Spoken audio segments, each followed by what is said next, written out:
Hello दोस्तों, कैसे हैं आप लोग। करेंट अफेयर्स टुडे का आज 33 एपिसोड आप लोगों के बीच लेके आया हूं, जिसमें आज का जो टॉपिक है वह है क्या चल रहा था, संवैधानिक या प्रशासनिक घटनाक्रम, है ना दोस्तों। क्योंकि आपको पता होना चाहिए कि हम जो इस मैगजीन है, जो दृष्टि देती है मैगजीन, उसके हर एक टॉपिक को कवर करने वाले हैं, जिसमें कई सारे टॉपिक यानी विभिन्न टॉपिक से दिए हुए हैं।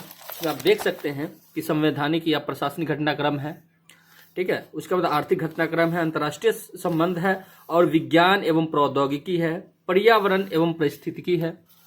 उसके बाद भूगोल एवं आपदा प्रबंधन है, भारतीय समाज एवं सामाजिक न्याय है, इतिहास, कला एवं संस्कृति है, आंतरिक सुरक्षा है। तो इन सभी जो मेन टॉपिक है उनके बीच जो सब टॉपिक है, ठीक है, उनका भी वीडियो एपिसोड के माध्यम से हम डाल रहे हैं यूट्यूब पे। आप अगर मेरे रेगुलर व्यूवर्स होंगे तो आपको पता होगा कि आज 33 एपिसोड में जो है इसमें पिछले एक मैगजीन का भी वीडियो मतलब डाल चुके हैं। ये है जो ये जनवरी का है, क्या है, जनवरी का है, जो एक महीना पहले दे दिया जाता है, जिसमें करेंट अफेयर का जो कवर किया जाता है कवरेज, वो 25 अक्टूबर से 24 नवंबर जो है पिछले महीने का, ठीक है। जैसे अभी दिसंबर चल रहा है तो पिछले अक्टूबर जो 25 अक्टूबर से 24 नवंबर तक की इसमें, जैसे आप फरवरी का आएगा तो जिसमें क्या रहेगा 25 नवंबर से 25 नवंबर से 24 दिसंबर तक का आएगा जो अगले आएगा, ठीक है। तो उनमें जितनी भी टॉपिक है सभी को हम मैगजीन के माध्यम से आप तक पहुंचाने की कोशिश करेंगे, क्योंकि आप लोगों के पास यह मैगजीन नहीं पहुंच पाता है, ठीक है। तो वीडियो के माध्यम से हम पहुंचाना चाह रहे हैं जिससे आपका भी फायदा हो सके, ठीक है। तो इस टॉपिक को देखते हैं। अगर चैनल पर नए हैं तो चैनल को जरूर सब्सक्राइब कर ले, जिससे मेरा वीडियो हमेशा आपके पास पहले पहुंचता रहे, ठीक है। देखिए, इसमें है क्या कि भारतीय संविधान का 103वां संशोधन यह क्या है और चर्चा में क्यों है, ठीक है। इसके जो प्रमुख बिंदु है क्या क्या है, और याचिकाकर्ता जो पक्ष है उसके पक्ष में जानेंगे, और विपक्ष में इसका क्या मत है, पक्ष में इसका क्या मत है, और क्या ईडब्ल्यूएस आरक्षण क्या है ना। ईडब्ल्यूएस से जुड़ी जो चुनौतियां हैं इसके बारे में जानेंगे, ठीक है। तो इन सभी मुद्दों को भारतीय संविधान के 103वां संशोधन में जानेंगे, जो भी फिलहाल चर्चा का विषय है। ये जो आपका जो जीएस पेपर 3 है उसका 3 नहीं 2, ठीक है, 2 का है यह सिलेबस। तो देखते हैं।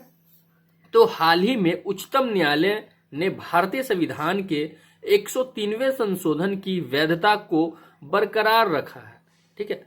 तो क्या है 103वें संशोधन, उसकी वैधता जो है, वैधानिक जो है, उसको क्यों बरकरार रखा है, इन सभी बातों को इस टॉपिक में जानेंगे। तो इस टॉपिक को और बेहतर तरीके से समझने के लिए इससे जो संभावित प्रश्न है, जिससे आपका जो इस टॉपिक के बारे में आइडिया लग सकता है, उसको पहले देख लेते हैं। तो संभावित प्रश्न क्या है कि भारतीय संविधान के 103वें संशोधन का संक्षिप्त परिचय दीजिए। क्या संक्षिप्त परिचय दीजिए। परिचय देते हुए बताइए कि संशोधन भारत में आरक्षण, यह जो संशोधन है वह संशोधन में जो आरक्षण की व्यवस्था को किस प्रकार से प्रभावित कर रहा है, और भारतीय आरक्षण जो है, भारत में जो आरक्षण है इस संशोधन के तहत किस प्रकार से प्रभावित कर रहा है। इन सभी मुद्दों को इस टॉपिक में देखेंगे, ठीक है। तो आपको टॉपिक समझ के आ गया होगा कि क्या चीज हमको पढ़ना है इस टॉपिक में। तो अब टॉपिक को अच्छे से, हर एक पॉइंट को अच्छे से समझने की कोशिश करते हैं, ठीक है। तो प्रमुख बिंदु क्या है कि ध्यातव्य है कि 103वां संवैधानिक संशोधन पूरे भारत में सरकारी नौकरियों और कॉलेजों में सामान्य वर्ग से आने वाले लोगों के बीच आर्थिक रूप से कमजोर वर्गों, जिसमें ईडब्ल्यूएस है ना, के लिए 10% आरक्षण का प्रावधान करता है, ठीक है। समझ में आ गया कि यह जो 103वां संवैधानिक संशोधन है वह किससे रिलेटेड है। तो भारत में जो आरक्षण है ईडब्ल्यूएस, उसके 10% आरक्षण के लिए यह जो सामान्य वर्ग में जो क्या है कि आर्थिक रूप से कमजोर वर्ग है, उसमें जो ईडब्ल्यूएस लाया गया है उसके लिए प्रावधान करता है, ठीक है। उसके बाद है कि अगला पॉइंट है कि उच्चतम न्यायालय की 5 जजों की पीठ ने 3-2 के अनुपात के बहुमत से अपना निर्णय दिया। क्योंकि कभी भी हमारे जो संविधान है, हमारे न्यायालय है, उच्चतम न्यायालय, उसमें कभी भी जजों की संख्या होती है विषम संख्या में होती है, ठीक है। जैसे अभी देख रहे हैं इसमें जजों की संख्या कितनी थी, 5, तभी तो तीन किसी ने यानी 3 को सपोर्ट किया और 3 पक्ष को, किसी ने 2 पक्ष को, यानी विपक्ष में 2 पक्ष रहे होंगे 2 जज और पक्ष में 3, तभी तो इनका बहुमत से पास हुआ, यानी 1 से जीत करके, यानी ठीक है। तो कभी भी हमारे देखे होंगे कि कोई भी निर्णय लिया जाता है तो जो जजों की जो पीठ होती है, ठीक है, बेंच होती है, वह हमेशा विषम संख्या में हमारे जज होते हैं, उच्चतम न्यायालय में या सर्वोच्च न्यायालय में, ठीक है। तो अपना निर्णय दे जिसमें 3 जजों ने आर्थिक रूप से कमजोर वर्गों के लिए 10% आरक्षण की व्यवस्था का समर्थन किया, जबकि 2 जजों ने इसके विरोध में मत व्यक्त किए, ठीक है। आपको समझ में आ गया होगा बेहतर तरीके से। उसके बाद है कि याचिकाकर्ताओं का पक्ष क्या था। तो इसके जो पक्ष थे, जो याचिकाकर्ता थे, जिन्होंने यह यानी क्या कहते हैं, कोर्ट में जो इसके पक्ष में जो अपना पक्ष रखे थे, उनका क्या कहना था कि संविधान के 103वें संशोधन की वैधता को चुनौती देने के लिए दायर याचिका में इस संशोधन पर कई प्रश्न उठाए गए हैं, जिनमें से कुछ निम्नलिखित है। पहला है कि व्यक्तिगत आर्थिक स्थिति पर आरक्षण के निर्धारण ने आरक्षण के मूल तर्क को कमजोर कर दिया। दूसरा है कि यह संशोधन भेदभावपूर्ण है क्योंकि ईडब्ल्यूएस के लाभ से एससी, एसटी और ओबीसी को बाहर करता है, जो अन्य मामलों में अनुच्छेद 15 और 16 के मौजूदा प्रावधानों के तहत आरक्षण के हकदार हैं। तीसरा है कि कुछ याचिकाकर्ताओं ने यह भी तर्क दिया है कि संशोधन आरक्षण की 50% की सीमा का उल्लंघन करता है, ठीक है। अब उसके बाद पक्ष में मत जो है क्या है, तो इसमें पहला पॉइंट है कि इस मामले की सुनवाई के दौरान जस्टिस दिनेश माहेश्वरी, जस्टिस बेला एम त्रिवेदी और जस्टिस जेबी प्रदीवाला ने माना कि 103वां संविधान संशोधन अधिनियम 2019 संविधान की मूल संरचना का उल्लंघन नहीं करता है, ठीक है। अगला पॉइंट है कि आरक्षण एक समतावादी समाज के लक्ष्यों की ओर एक सर्व समावेशी प्रगति सुनिश्चित करने के लिए राज्य द्वारा सकारात्मक कार्रवाई का एक साधन है। जिसमें अगला पॉइंट है कि यह न केवल सामाजिक और शैक्षिक रूप से पिछड़े वर्गों को समाज की मुख्य धारा में शामिल करने का एक साधन है, बल्कि किसी भी अन्य प्रकार से कमजोर वर्ग की श्रेणी में आने वाले वर्गों के समावेशन का भी एक साधन है, ठीक है। इस संदर्भ में एकमात्र आर्थिक पृष्ठभूमि के आधार पर आरक्षण का प्रावधान भारतीय संविधान की किसी भी आवश्यक विशेषता का उल्लंघन नहीं करता है, ठीक है दोस्तों। न्यायमूर्ति महेश्वरी ने इस तर्क को खारिज कर दिया कि मंडल आयोग के मामले द्वारा निर्धारित 50% की सीमा से अधिक ईडब्ल्यूएस कोटा प्रदान करना बुनियादी ढांचे का उल्लंघन होगा। उन्होंने कहा कि यह सीमा केवल विधान के अनुच्छेद 15(4), 15(5) और 16(4) के तहत पहले से ही आरक्षित श्रेणियों के लिए परिकल्पित आरक्षण पर लागू होता है। अब ये तो था पक्ष में मत, ठीक है। अब विपक्ष के मत क्या है वो भी देख लेते हैं, ठीक है।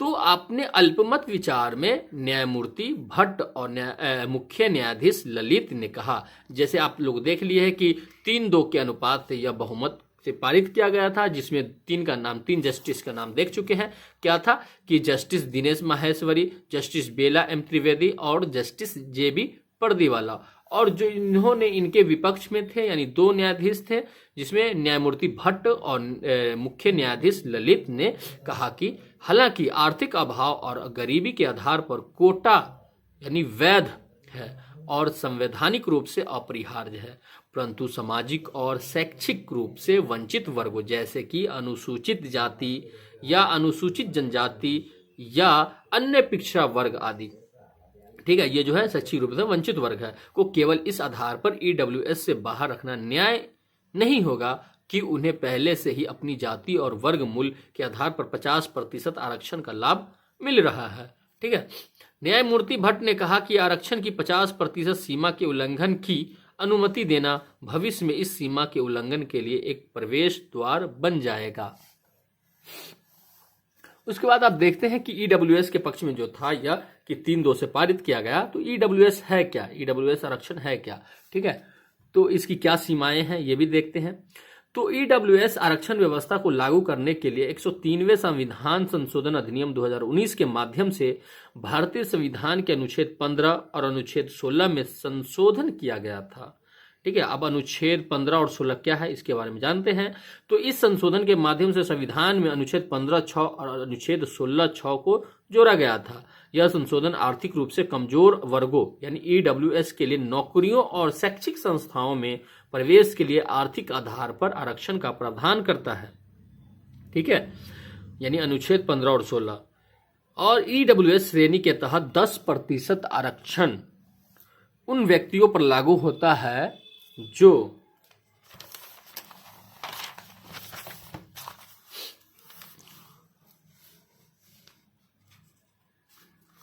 जो अनुसूचित जाति, अनुसूचित जनजाति और समाज और शैक्षिक रूप से पिछड़े वर्ग के लिए आरक्षण की मौजूद योजना के तहत शामिल नहीं है। जिसमें पॉइंट है कि मापदंड, ठीक है, ईडब्ल्यूएस के तहत आरक्षण की पात्रता निम्नलिखित तथ्यों पर आधारित होती है कि आवेदक उसके परिवार की वार्षिक आय यानी रुपए 8 लाख से कम हो।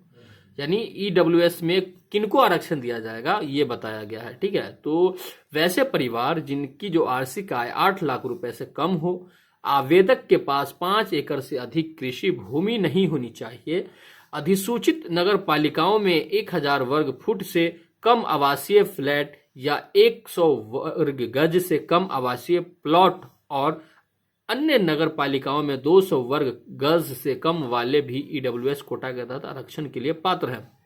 अगर दोस्तों आप लोग जो वीडियो देख रहे हैं, अगर आप लोग में से कोई अगर जनरल कैटेगरी से आते हैं और उनके पास ये इतनी चीजें, इतनी संपत्ति नहीं है, तो वो भी आप लोग ईडब्ल्यूएस के पात्र हैं और आप जरूर ईडब्ल्यूएस सर्टिफिकेट बना ले, जिससे आप लोगों को बहुत फायदा होने वाले हैं, ठीक है।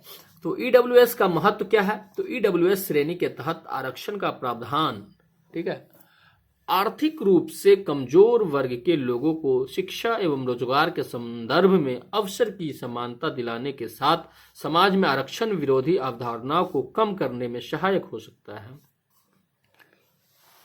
उसके बाद देखते हैं कि ईडब्ल्यूएस से जुड़ी चुनौतियां क्या क्या आ सकती है। तो इंदिरा साहनी 1992 मामले में उच्चतम न्यायालय की 9 न्यायाधीशों की खंडपीठ ने अपने फैसले में कहा था कि केवल आर्थिक मानदंडों के आधार पर कोई आरक्षण नहीं हो सकता है, ठीक है, क्योंकि संविधान ने इसके लिए प्रावधान नहीं किया है। हालांकि संविधान के 103वें संशोधन के माध्यम से इसे बदल दिया गया। अगला पॉइंट है कि आरक्षण की 50% को बढ़ाने की अनुमति देना भले ही संवैधानिक रूप से वैध हो, परंतु बगैर पर्याप्त सुरक्षा उपायों के इसके राजनीतिकरण की संभावनाएं भी बढ़ जाएगी, ठीक है।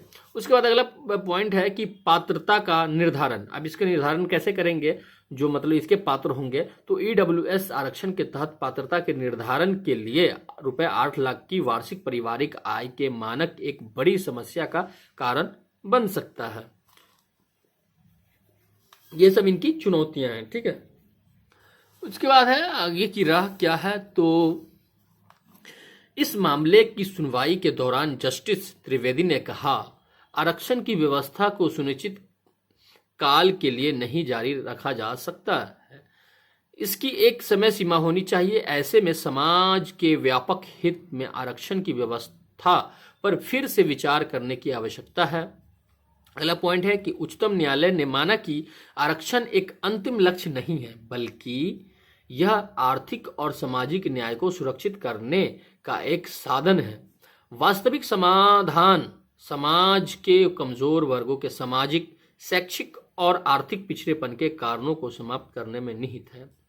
अगला पॉइंट है कि इसके तहत पिछड़े वर्ग के सदस्यों का बड़ा प्रतिशत शिक्षा और रोजगार के स्वीकार्य मानकों को प्राप्त करता है। उन्हें पिछड़ी श्रेणियों से हटा दिया जाना चाहिए ताकि उन वर्गों पर ध्यान दिया जा सके जिन्हें वास्तव में इस प्रकार की सहायता की जरूरत है। बहुत ही अच्छी। तो आज का वीडियो बहुत ही अच्छा है और आप लोग ये जो इससे रिलेटेड जो संभावित प्रश्न था उनको वीडियो के शुरू में ही देख लिए। तो यह आपके लिए ये बहुत ही फायदा रहा आज का टॉपिक। तो हमें कमेंट करके जरूर बताएं और वीडियो को लाइक भी कर दें। अगर चैनल पे नए हैं तो चैनल को सब्सक्राइब भी कर दें जिससे मेरे आने वाली हर वीडियो आप तक पहले पहुंचे। तो आज के लिए इतना ही, मिलते हैं नेक्स्ट एपिसोड में। जय हिंद।